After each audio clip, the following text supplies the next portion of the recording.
जैसा कि आप सभी जानते हो कि उत्तराखंड को देवभूमि के नाम से भी जाना जाता है, क्योंकि उत्तराखंड में कई देवी देवता वास करते हैं जो हमारे इष्ट देवता भी कहलाते हैं।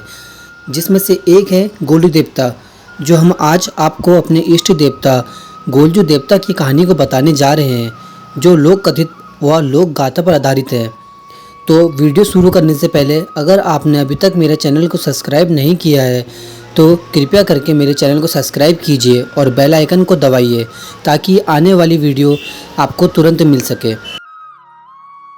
हल्द्वानी से चीते देवता के मंदिर की दूरी लगभग 96 किलोमीटर है।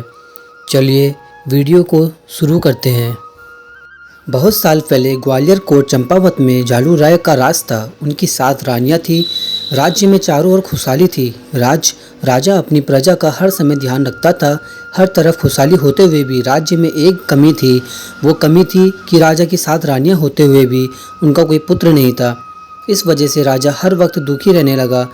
सोचने लगा कि मेरा वंश आगे कैसे बढ़ेगा। एक दिन राजा को लगा कि राजा ज्योतिष से परामर्श लिया जाए। राजा परामर्श लेने के लिए ज्योतिष के पास गया और अपनी व्यथा सुनाई।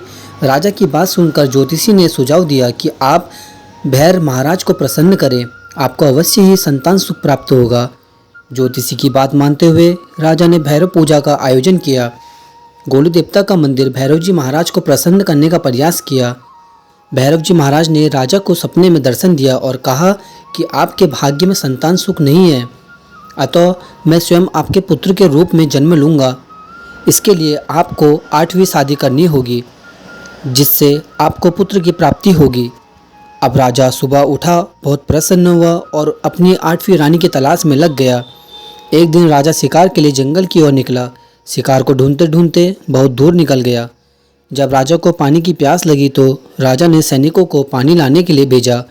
बहुत देर होने पर जब कोई सैनिक नहीं आया तो राजा स्वयं पानी की तलाश में निकल पड़ा। पानी ढूंढते हुए राजा को एक तालाब नजर आया। जब राजा तालाब के पास पहुंचा तो देखता है कि उसके सैनिक मूर्छित अवस्था में तालाब के किनारे पड़े हुए हैं। उसके बाद राजा स्वयं ही पानी के लिए हाथ तालाब की ओर बढ़ता है कि अचानक आवाज़ आती है, ये तालाब मेरा है। यदि आपने मेरी बात नहीं मानी तो आपका भी वही हाल होगा जो इन सैनिकों का हुआ है।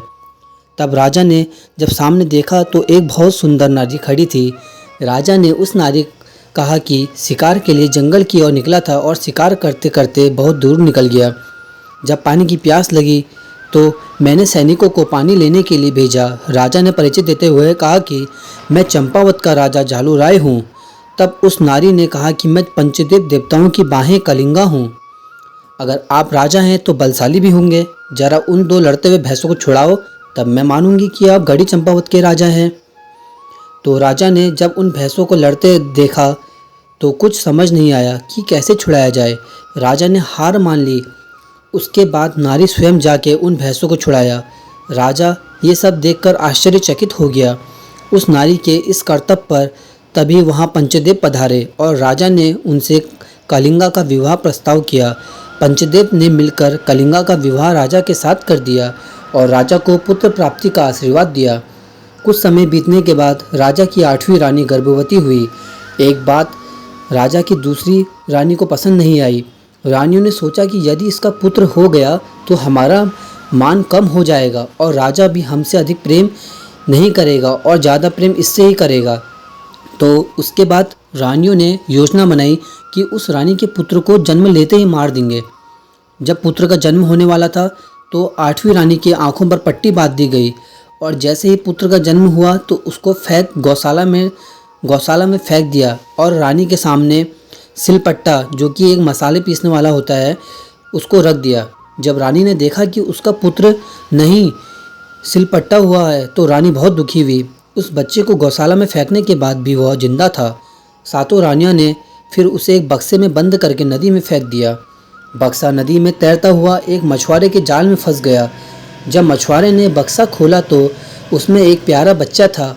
वह उस बच्चे को घर ले आया और उसका पालन पोषण किया।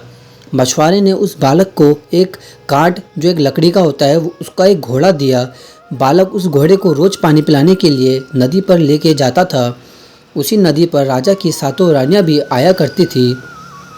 बालक जब घोड़े को पानी पिलाता तो रानी कहती थी, कहीं काठ का घोड़ा भी पानी पीता है क्या? इस पर बालक का जवाब होता, क्या कभी औरतें से भी सिलपट्टा जन्म लेता है क्या? ऐसे कहते ही रानियाँ चुप हो जाती हैं। ये बात जब 8वीं रानी को पता चला तो रानी बालक से मिलने के लिए नदी पर गई। हर रोज़ की तरह वही हुआ। बालक आया और अपने घोड़े को पानी पिलाने लग गया। सातों रानी ने भी वही कहा कि काठ का घोड़ा भी पानी पीता है क्या?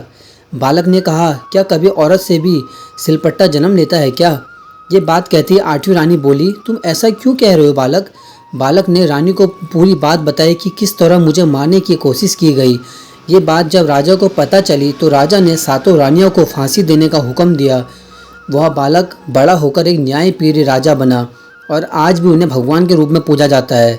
तो बोलिए गोलजू देवता की जय। तो चलिए गोलू देवता जी की तो बात हो गई है। अब आगे बात करते हैं कि इस मंदिर के चमत्कारों का क्या रहस्य है। कहा जाता है कि इस मंदिर में बहुत से चमत्कार देखने को मिलते हैं और गोलजू देवता को न्याय का देवता भी कहा जाता है। इसका अंदाज़ा आप इन घंटियों को देख के लगा सकते हैं कि श्रद्धालुओं द्वारा मन्नत पूरी होने पर यहाँ घंटियाँ चढ़ाई जाती है।